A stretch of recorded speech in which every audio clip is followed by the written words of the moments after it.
The next question, we'll start with Rachel. What would you do to help parents, this is an audience question, 30 seconds. What would you do to help parents reduce costs of childcare so they can afford to get a job and or create working environments which allow childcare at more workplaces? I got the first part. The second part is something about workplaces. And or create working environments which allow childcare at more workplaces. Okay. For 30 seconds, I'm just going to do my best to hit some of this. So this is something I care deeply about. I have a 3-year-old and a 5-year-old. I work full-time and I'm trying to campaign for a seat on town council. I understand about childcare better than I can possibly express. I think the best thing the town can do is to invest in lower cost childcare through Parks and Rec. This means after school programs, this means summer camp options. This will help us in a variety of ways by providing childcare options that allow people to work, but also will help address our achievement gap in our schools. Thank you.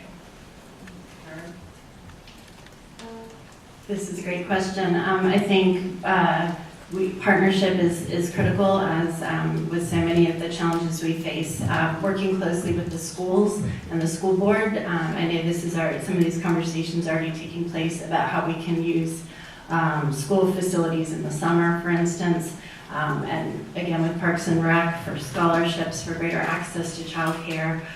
We can also explore whether there are opportunities in our zoning and rezoning and to support development of more childcare. I know there's a shortage of childcare, which makes it more expensive this time as well.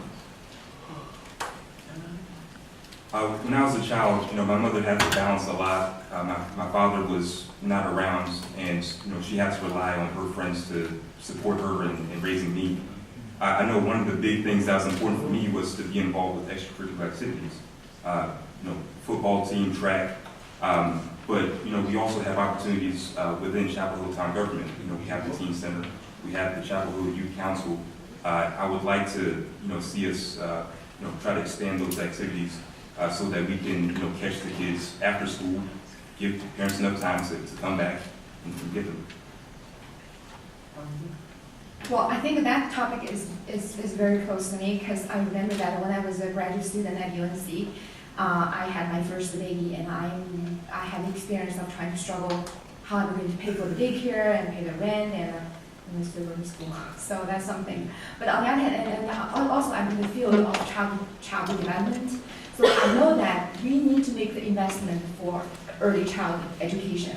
That's the best investment that we can ever make. So both from the government point of view, I think we should build the coalition of the profit and nonprofit organizations and working together to make that happen. We don't get asked about this very often. I suggest the questioner get engaged in our budget process, and as Rachel pointed out, particularly in the Parks and Recreation budget, is where I think the most progress can be made, and also collaboration with the school system, really in terms of what the town can do. What we do within Parks and Recreation, which is an expanding department, is the best place to work, and that comes through the budget, getting engaged as citizens all along. Childcare is almost unaffordable in Chapel Hill for people making low wages. And I started a preschool because when I moved to Chapel Hill, I could not afford it. Started a cooperative preschool with my friends, which is now a 5-star center in Escuelita, first dual language program, which I couldn't afford now. So we've got to get universal preschool in our schools, and we've got to get subsidized childcare, and we've got to help create more childcare opportunities.